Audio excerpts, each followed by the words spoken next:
prêt. L'équipe libérale est prêt. Nous sommes prêts. Charrue, charrue. Ça, c'est un référent que t'as aucune idée. Pas du tout, aucune ref.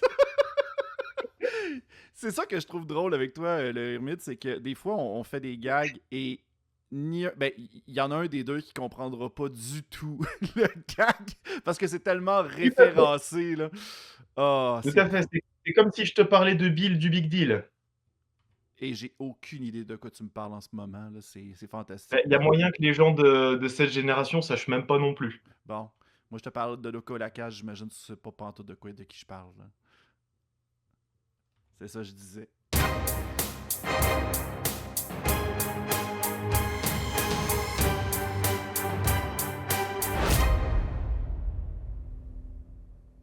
Bonjour tout le monde, bienvenue à Disgustings, cette émission où on parle de culture populaire au travers de nos invités. Au travers de nos invités, je trouve ça bizarre comme introduction.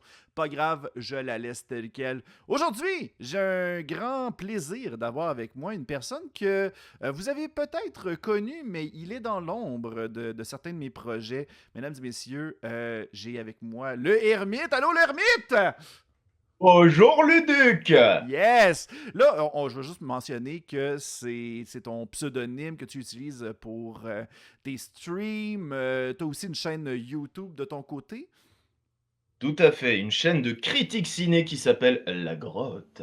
Oui, et là, vous pouvez aller la voir. D'ailleurs, j'invite les gens à aller vous abonner si jamais ce n'est pas encore fait. Tu fais des analyses sur les dernières trouvailles, les derniers films. Puis c'est très, très drôle parce que tu me racontais, hors d'onde, que tu travailles maintenant dans un cinéma, donc il y a possibilité de voir les dernières sorties. Fait que c'est vraiment de la création de contenu à bas budget qui était accessible carrément. Ça, je trouve ça fantastique, là. Tout à fait, je fais des critiques à chaud sur les dernières sorties ciné et je profite de mon boulot. Au moins, je connais toutes les nouvelles sorties et je sais quand aller les voir, ce qui fait que je suis désormais un homme extrêmement occupé. Ben, tant mieux! Ça, c'est des bonnes nouvelles. Ça, on aime ça dans ce cas-là. Justement, aujourd'hui, c'est un épisode spécial parce que tous les deux, on a on a du favoritisme pour les films de super-héros. En tout cas, moi, de mon côté, les films de super-héros, ça a bercé mon enfance. Lorsque ça a commencé avec moi, personnellement, je les ai connus principalement avec les X-Men. Ça a débuté mon imaginaire personnel dans les années 90. Lorsqu'il est arrivé les films de Spider-Man que j'avais connus à la base avec le dessin animé de 1990, là, je suis Oui. tombé en amour. C'était comme le rêve devenu réalité. Toi, de ton côté, les films de super-héros, c'est arrivé avec quel film exactement? Eh ben moi, comment dire? C'est l'amour du cinéma en général qui est venu avec mon premier film de super-héros. Mon père m'a montré le Superman de Richard Donner avec Christopher Reeves. Ok, c'était le premier, là. Et le premier, le truc c'est que avant ça, j'étais de base amoureux de Superman puisque je regardais le dessin animé Superman, pas Mhm. celui de Bruce Timm et Paul Dini, mais celui des années 40. Oh, ok! Donc, là, on parle de dessin animé, là. On parle de dessin animé. Allô? Oui, tu m'entends? Ouais. Oui, on parle bien du Ouais, dessin animé, ouais? ouais, le vieux dessin animé qui date de 42, je crois. Ok. Et en vrai, il est très regardable aujourd'hui. Quand tu le regardes, l'animation était très qualitative pour l'époque. Mais je me rappelle que les dessins animés à l'époque, c'était principalement, tu sais, c'était juste comme un visage qui était frigorifié, ben pas frigorifié, mais tu sais, qui Du bougeait motion pas. comics? Oui, voilà, exactement, c'est en plein ça, là. Et là, c'était pas Eh du ben, tout pas ça. du tout. Ah non, ok. Et pas du tout. T'as vraiment de bonnes séquences animées et le truc, c'est que le dessin est très comics accurate. Je te conseillerais de regarder des extraits. Tu tapes Superman dessin animé 1900 trucs. C'est très regardable. Moi, je me suis surpris à les rediffuser dans Chip TV. Il fut un temps. Ce sont des épisodes plus courts. Ils font 10 minutes. C'est des épisodes qui tiennent en 10-15 minutes, qui sont l'équivalent de temps de lecture d'un chapitre de comics. Mhm. Et c'est très regardable, c'est très sympathique, c'est très orchestral. Il y a pas énormément de voix doublées, mais c'est en termes d'animation, c'est très qualitatif. Wow. Arrête de jouer avec le fond vert, Thierry. Parce que là, faut dire, là, le Hermite, il y a un chat, là. Et là, j'y ai dit, non, non, il a le droit de vivre, ce chat-là, il n'y a pas de problème. C'est Oh. c'est- c'est- c'est pas un chat, c'est un balrog le truc. Justement, là, on va s'en aller directement dans C'est le un vif du c'est un sujet. Flerken. C'est un Flerken C'est un comme flerken. dans Comme dans comme dans Captain Marvel. Captain Marvel. Voilà, je me rappelais plus. Là. Allons directement dans le vif du sujet. Spider-Man. Spider-Man. Oh oui, ouais, vas-y.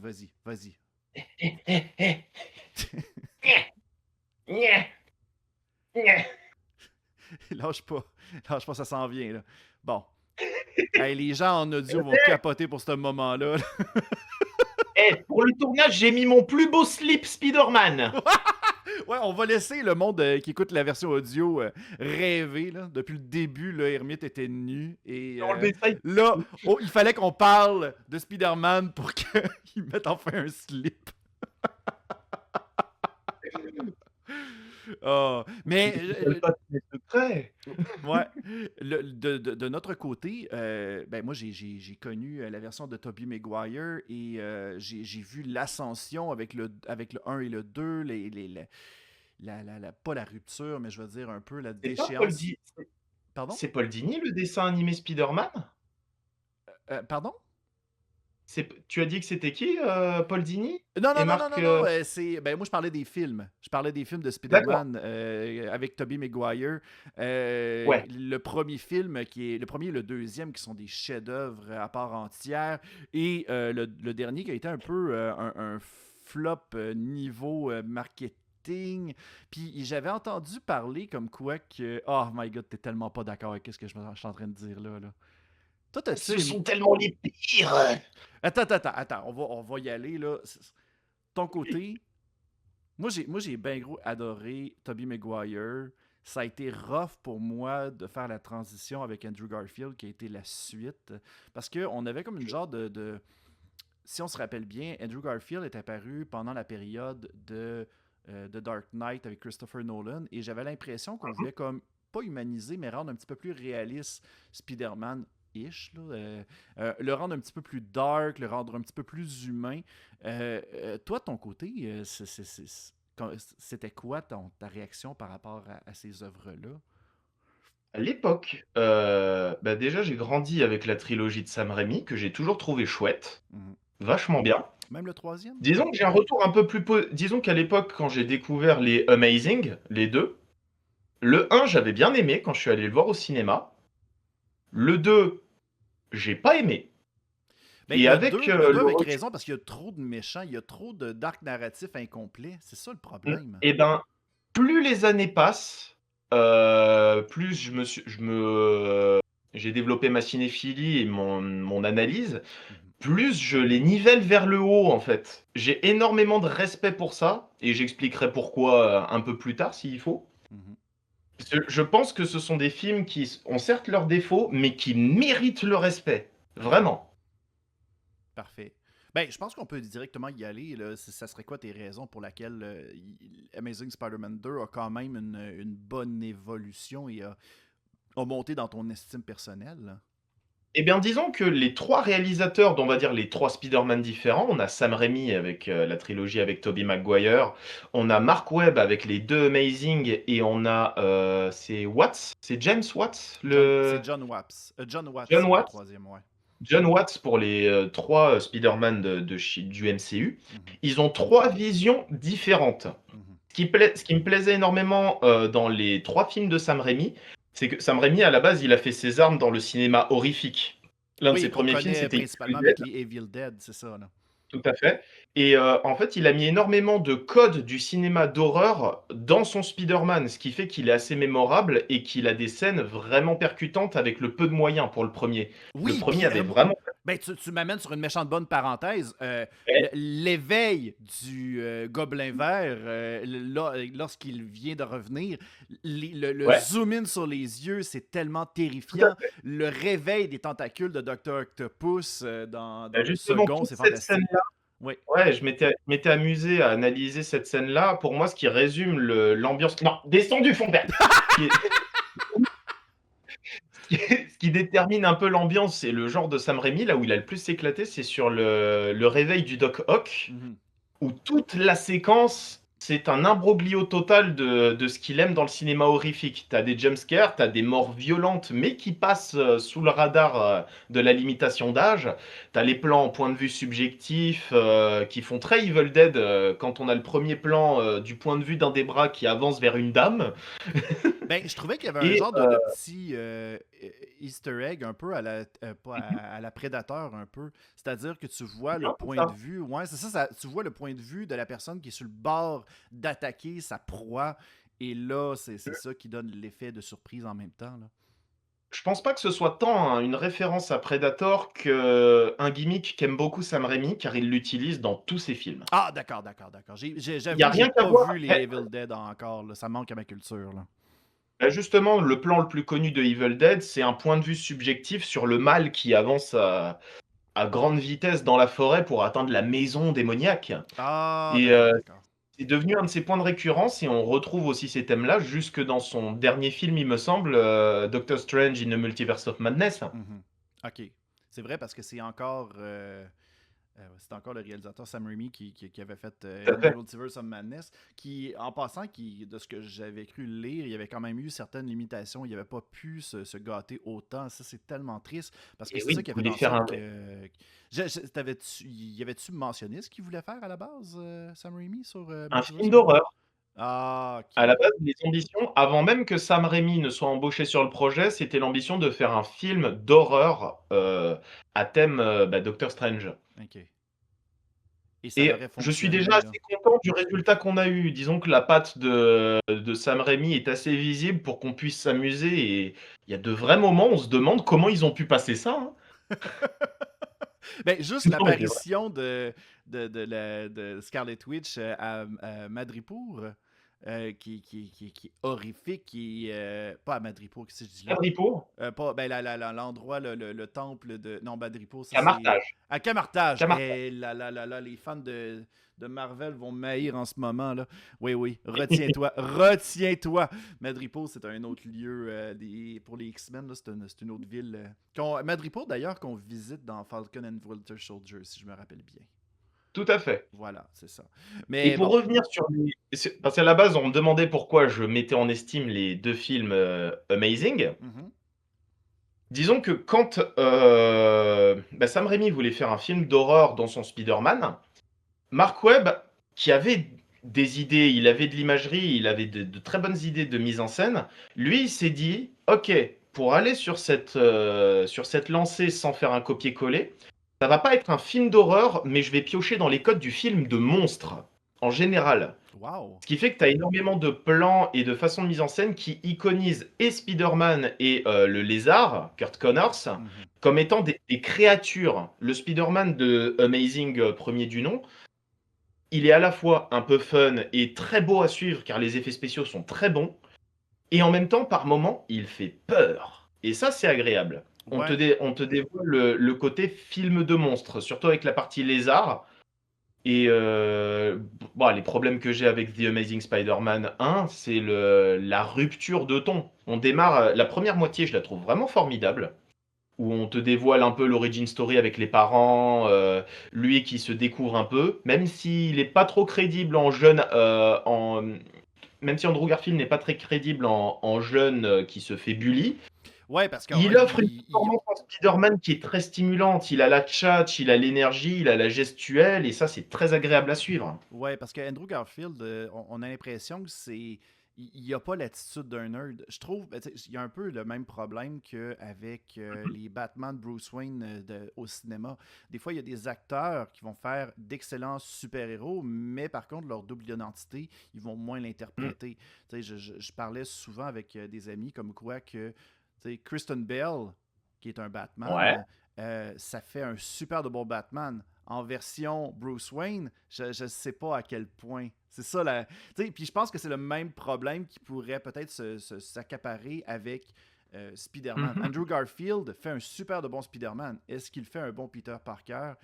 Je suis pas sûr à 100%. Il fait un bon Spider-Man pour cette version, je trouve. Pour le premier? Car quand j'étais à la fac, il en avait, tu sais, des jeunes un peu bullies de tout ça. Et c'était vraiment, dans ce genre-là, c'est la nouvelle génération de nerds, en Mhm. fait. À l'époque des comics ou des Spider-Man de Sam Raimi, le nerd, c'était celui qui étudie bien, celui qui a des lunettes, celui qui est tout frêle et fragile. Plus ça a avancé, plus ça a été celui qui s'intéresse un peu à tout, le nerd. Mhm. Bah, j'étais dans cette catégorie-là. Voilà, voilà, voilà. J'avais mes lunettes, j'avais mon béret, je me faisais bully, et pourtant, et pourtant j'avais cette dégaine-là, quoi, tout simplement. Le Mhm. truc, c'est que je vois, en fait, disons, la version Tobey Maguire, on voit vraiment une grosse différence physique entre le avant et le après. Tandis qu'avec le Andrew Garfield, la différence entre avant super pouvoir et après super pouvoir, en termes de visuel et d'impact, elle est assez la même. Il a Mhm. toujours autant de tchatch. C'est comme ça qu'il est et c'est tout. Mais j'ai Ouais. envie de dire, vu le propos du film, c'est ce que je voulais amener avec la suite, Le destin d'un héros, en français de France, hein, The Amazing Spider-Man 2. C'est un film que je trouve vraiment réussi, dans le sens où il souffre du problème inverse des films du MCU. Les films C'est-à-dire, du ouais. MCU ont un cahier des charges. Et le principe de ce cahier des charges, c'est tu n'as pas le droit de faire ça, tu n'as pas le droit de faire ça, tu n'as pas le droit de faire ça, parce que ça doit apparaître ailleurs, ça doit être développé dans un autre truc. Du coup, tu es limité dans ta création. Le film de Mark Webb, Amazing Spider-Man 2, il souffre du problème inverse. Les studios lui ont dit, faut que tu fasses ça, ça, ça, ça, ça, ça, ça, ça, ça, ça, ça, et il faut que ça tienne dans un film de 2 heures. Ah! Oui, parce que pour le référent, je me rappelle que Sony Pictures est en train de préparer l'univers pour les Sinister Six et c'était comme une sorte d'ouverture à cette nouvelle univers-là. Mais malheureusement, ça n'a pas eu de suite et il y a eu les films de C'est pas Morbius, exactement ça, etc. en fait. Ah, vas-y donc. Dis- Ok. Disons qu'à l'époque de Amazing Spider-Man 2, on avait demandé de faire le film qu'on connaît, d'établir un peu plus le scénario sur les parents de Peter, Ok. qui est une phase très cool, dévoiler son doute sur la promesse qu'il a faite au père de Gwen Stacy. On doit te dévoiler Electro, doit te dévoiler le bouffon vert, le Green Goblin. Oui, en français, c'est le bouffon vert. Voilà. On doit te préparer les Sinister Six, Mhm. évidemment. Et le truc, c'est que juste après cette partie-là, le MCU voulait Spider-Man et a commencé à essayer de racheter la Fox. Et il y a eu un partenariat avec Sony Mm. qui a donné on va dire, c'est un prêt de droit. Ouais. En gros, Spider-Man qui appartenait à Sony a été prêté à Marvel Studios MCU pour pouvoir l'inclure dans Civil War quelques temps plus tard. Dont Et le truc, c'est l'apparition de qu'avec- Tom Holland. c'est ça. Et avec les appris les rachats de la 20th Century Fox, les désagréments de droit avec Sony, ça a retardé le tout et ça a annulé le projet Sinister Six de Mark Webb. Mhm. Et peu de temps après, avec la sortie du Spider-Man Tom Holland dans Civil War, eh ben Sony n'avait que les droits pour les méchants de Spider-Man, ceux qui ne devaient pas être utilisés dans le MCU. Wow. C'est grâce à ça qu'on a eu les 3 films Venom, Madame Web, tout ça, Mm. jusqu'à arriver Craven. C'est Craven le dernier qui est Craven the sorti, ouais. Hunter. C'est un film qui est pas si pire, mine de rien. Je l'ai pas Il est vu pas du si tout. Ça vaut il y a- l'écoute selon toi? C'est pas un film excellent, mais il y a quelques bonnes idées et le visionnage n'est pas désagréable. Moi, j'ai passé un plutôt bon moment. Il est sympathique. Il y a Ok. plein de problèmes, mais il est sympathique. Ok, c'est bon. Je sais que ben, tu sais, je me suis fait spoiler un peu le film de mon côté. Là. Je sais qu'il y a certains méchants qui apparaissent ici et là, dont un de mes méchants préférés, dont je vais taire le nom parce que je veux pas que. Je veux pas que. Oh, Quoi qu'en même temps, on s'en fout. C'est Craven the on s'en Hunter. fout. Là. C'est Ouais. Caméléon. C'est Caméléon que je trouvais fantastique. Je sais pas comment ils l'ont Oui. amené dans le film, mais je trouvais ça très C'est intéressant. c'est assez pertinent. Ça change du comics, mais c'est assez pertinent. Ah, ok, parfait. Ça, pour le coup, c'est une bonne chose que j'ai attiré du film, c'est-à-dire l'apparition du caméléon. Je l'ai pas vu venir, mais elle était logique dans le film, même si disons que ils ont rallié ça à l'histoire via un lien qui n'existe pas dans le comics. Mais quand tu regardes le film, tu te dis, ouais, c'est logique. Ah, ben tant mieux, tant mieux. Ben, c'est bon à savoir, mais tu sais, c'est vraiment ça m'a l'air d'être un film qui est un one-shot deal, tout simplement. Là, et, peut-être Oh au ouais. moment de la réalisation, est-ce que tu crois qu'au moment de la réalisation de Craven the Hunter, les réalisateurs avaient déjà baissé les bras pour faire un univers collaboratif avec Morbius et Madame Web, etc. Ou bien c'était toujours en espérance d'eux? Parce que je me rappelle que Morbius avait essayé de faire une fin de générique avec l'apparition de Vulture, puis c'est Ouais. catastrophique. Craven, est-ce que ils ont essayé de faire la même chose?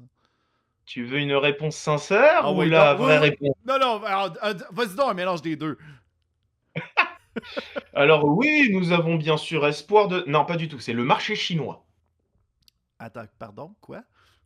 Le marché chinois. Comment te dire?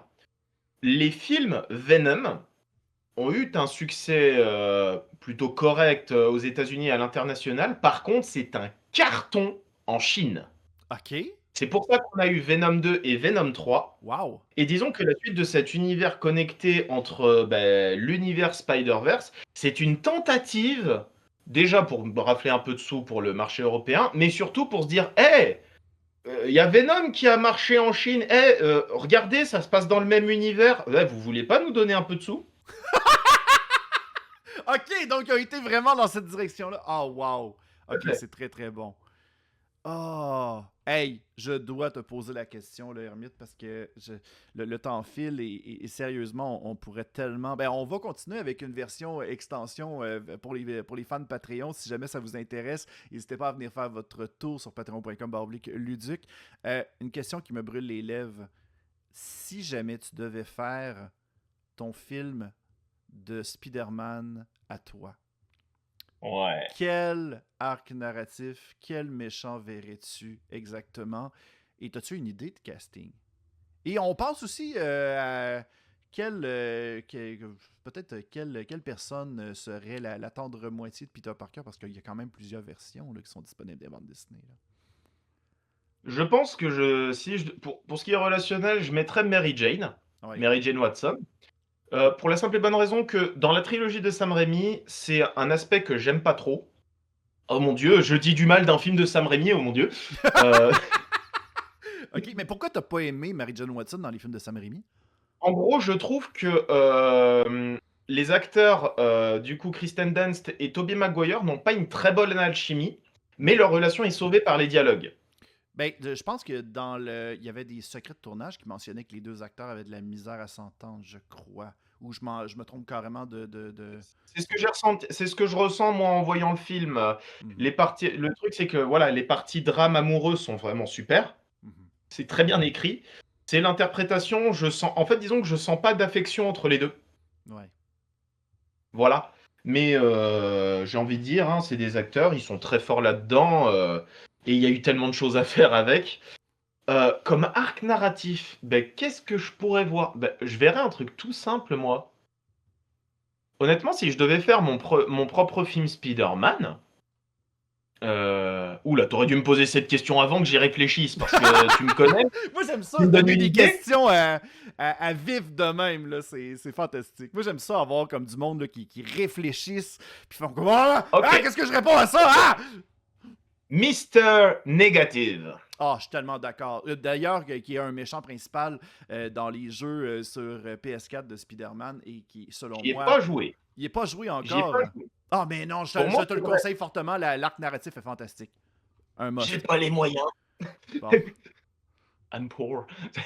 Non, disons que Mister Negative, je le verrai en méchant secondaire. Pour moi, un truc qui serait pertinent pour Spider-Man, ce serait pas un film, mais une série. En gros, je verrais bien une série avec des épisodes d'1 heure en mode format sériel, un épisode d'une aventure, pour montrer un peu plus le côté friendly neighborhood. On démarre avec un Peter qui est déjà établi, et ce sera une adaptation post Civil War dans les comics, Mhm. et qui t'élaborerait l'événement juste avant One More Day. Est-ce que tu connais l'arc One More Day? Oui, que Peter Parker faisait un pacte avec Mephisto. C'est bien En celui-là. gros, l'histoire, ce qui m'intéresse là-dedans, c'est faire une série là-dessus, avec les accords de Sokovie qui poussent Peter Parker à dévoiler son identité secrète, Mhm. Kingpin Le caïd qui essaye de faire tuer Peter Parker, mais qui blesse Tante May. Avec le Peter qui doit, du coup, qui conclut un pacte avec Mephisto pour ça, sauf que je varierai un peu l'histoire. Parce que le truc, c'est que pour le marché occidental, parler de Mephisto, c'est compliqué. Parce que sinon, on a tout le côté chrétien qui va débarquer. Parce que Mephisto, dans le monde de Marvel, voyons, avec des fourches et des bagues. Voyons, eh ben, on rigole là-dessus, mais c'est très possible. Ouais. Parce que vraiment, c'est un aspect qui fait polémique. Mhm. Car c'est vraiment l'équivalent du diable dans l'univers de Marvel. Oui. Il conclut des pactes et tout ça. Et continuer sur cette histoire-là, où en gros ce serait le fil conducteur, où on le verrait essayer de gérer son identité secrète avec Tante May qui continue à gérer le Fist aux côtés de Mister Négatif. Je sais plus le nom du personnage. Malheureusement, ça me C'est revient une pas. c'est une histoire de double identité. Mhm. Et il me semble que c'est un peu l'histoire du jeu. Tante May qui est au Fist et qui travaille pour Mister Négatif, qui est lui-même un parrain de New York, Ouais. qui gère la mafia chinoise, il me semble. Oui, exactement. Et faire une partie enquête qui le mènerait au fur et à mesure à tel ou tel méchant qui fait partie un peu du complot, pour ensuite finir sur le choix qu'il doit faire avec Tante May. Et ça pourrait être fort. Et arriver à Brand New Day avec cette espèce de reboot, mais j'aime pas l'idée des reboots et tout ça. Donc essayer de le faire évoluer comme le jeu, je le présume, en ayant perdu Tante May. Mais au lieu de faire le choix de sacrifier son mariage, il choisirait de garder son mariage avec Mary Jane. Mhm. J'ai vraiment hâte Vois-tu de l'idée? voir. Ouais, oui, oui, je vois l'idée. C'est une très, très bonne approche. Honnêtement, je suis très curieux par rapport à. Parce que là, en ce moment, au moment où on enregistre cet épisode, Ouais, Brand New le Day. tournage de Brand New Day. Ouais, il y a le tournage Brand New Day. Il y a des spéculations sur qui sont les méchants. Ben, d'ailleurs, il y a Tombstone qui a été confirmé. Je me rappelle plus du nom de l'acteur. Il y a des spéculations comme quoi Scorpion allait être là et Je plein pense de. que ça a été confirmé, ça, Scorpion. Oui, c'est aussi confirmé. Moi, Il me regarde. semble. Il Ouais. me semble. Je veux pas dire de bêtises, mais ouais. Ouais, ben, je sais que dans les entrevues, il avait mentionné que le prochain Spider-Man allait être plus avec des menaces de type ruelle. C'est-à-dire que Ah non. là, ça se passe vraiment à New York. On oublie le multivers, on oublie l'espace. C'est une bonne promotion, ça, plutôt que des décors en 3D pré-générés. Ils ont tourné en extérieur, ce qui a permis des leaks promotionnels, si on veut. Ouais. Et tu sais ce qui, moi, me hype le plus dans ce Spider-Man 4 Brand Allez, New Day? allez, vas-y donc. C'est quoi qui te hype le plus? On a changé de réalisateur. C'est lequel d'ailleurs qui prend le relais? Je me rappelle même plus. Alors, on a John Watts qui faisait la trilogie. Où est mon téléphone? J'ai pas mon téléphone. Je Bon, vais c'est pas chercher grave. mon téléphone. Bon, pendant ce temps-là, ben écoute, Brand New Day et là, Voilà. directeur, c'est On est tous les deux sur nos téléphones. Destin Daniel Creighton. C'est ça, Dustin Daniel Creighton. ça fait-tu du Ok. sens? Je sais pas. Alors, Brand New Day, J'ai aucune idée qu'est-ce qu'il a réalisateur. fait auparavant ce film-là, ce Eh ben, réalisateur-là. voyons voir. On va en profiter. Ben ouais, Non, voilà. Destin Ah, Daniel. ça c'est le meilleur moment podcast au monde en ce moment. Pour nos amis auditeurs, il n'y a pas grand-chose à voir. Alors, ah mais si, je sais pourquoi je l'aimais bien. C'est le réalisateur de Shang-Chi. Oh oui, ben oui, Shang-Chi est un grand chef-d'œuvre et honnêtement, j'étais vraiment triste qu'il n'ait pas eu un grand buzz à cause de la pandémie. Il Mais a pas c'était fait. un chouette film et surtout, c'est le gars qui, depuis l'annonce, va s'occuper de l'adaptation live de Naruto. Oh, sérieusement? Bon, ben, crime. Oui, c'est annoncé depuis quelques années et ouais, ouais.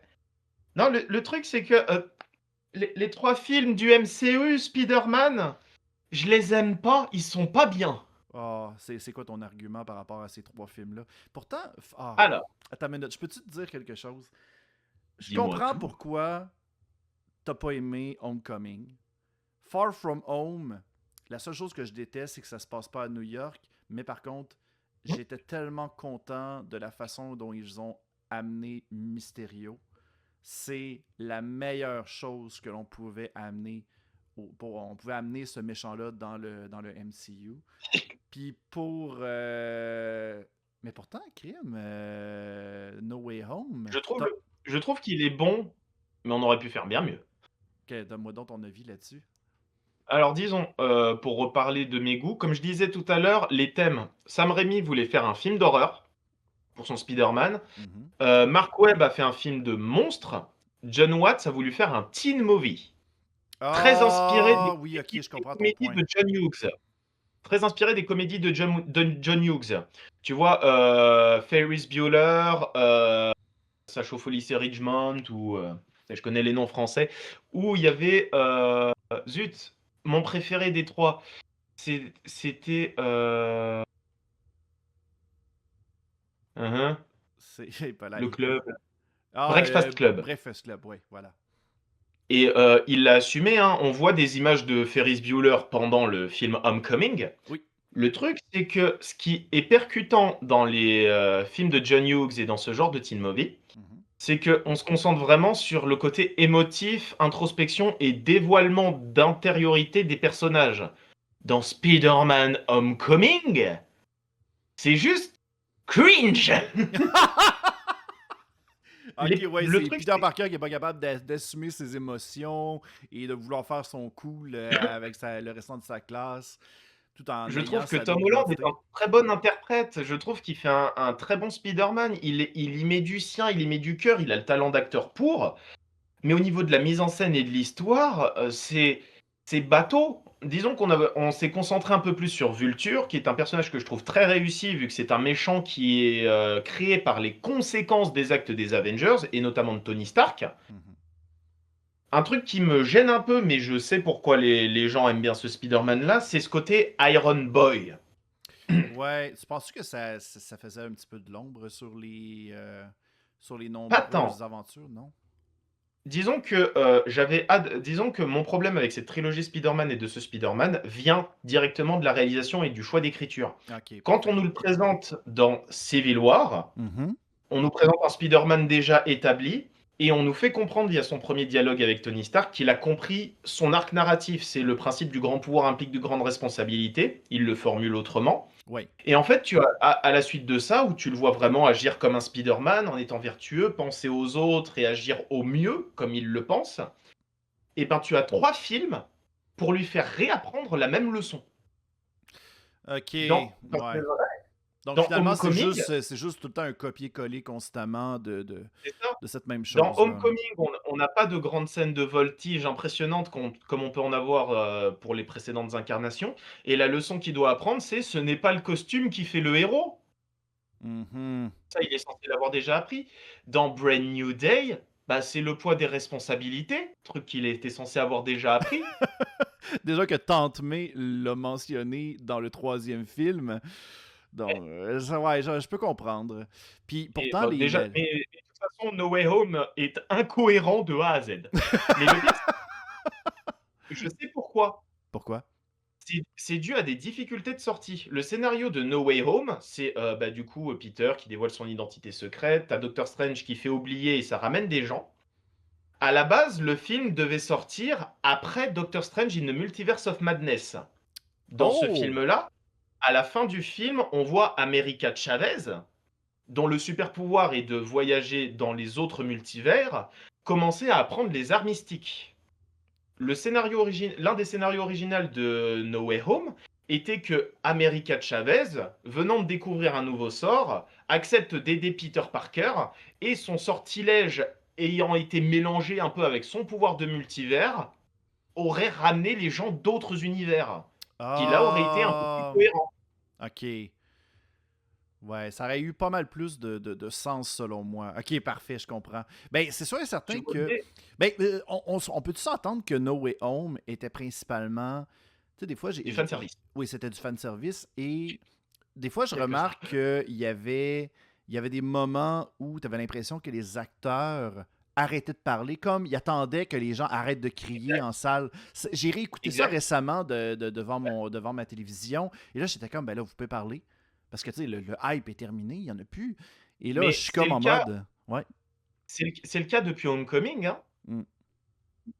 Disons que ouais, et c'est un débat qu'ils avaient eu avec Ryan Reynolds pour OK. le tournage de Deadpool and Wolverine. Uh-huh. C'était ce principe de Kevin Feige, qui est le producteur de Marvel Studios, qui demandait des moments de flottement comme ça pour laisser le temps aux gens de rire. Et les réals de Deadpool et Wolverine ont dit non, ils ont fait pression pour pas le faire, Mhm. parce que les studios avaient peur qu'il manque des vannes, en gros que les spectateurs ratent des blagues. Sauf que le principal argument c'est ok, mais ça brise le rythme, et Mhm. surtout, si les gens ratent des vannes, ça leur donne une bonne raison pour revenir voir le film. Ben oui. Gagnant-gagnant. Ben oui, carrément. Et ça, C'est. c'est. Ouais. Oh là là. Hey, le temps Attends, file, le ermite. Oui, ouais, vas-y. Dernière chose que tu voulais vu dire? qu'on vu qu'on parle des films Spider-Man sous Marvel Disney, je vais aller mettre mon slip Mickey. Non, malheureusement, on manque de temps. On manque de temps, le ermite. Ah! Bon. Hey, le ermite, merci beaucoup pour ce bel épisode. Les amis, vous pouvez aller suivre la chaîne YouTube de l'ermite directement sur YouTube et aller le suivre sur Twitch. Un petit mot de la fin, mon ermite? Bah, moi j'ai tout dit, hein, et bah, moi c'est ma conclusion de vidéo. Prenez soin de vous, prenez soin de vous, et au cas où on se reverrait pas d'ici là, une bonne soirée et une excellente nuit. Ah, c'est une référence à Truman Show.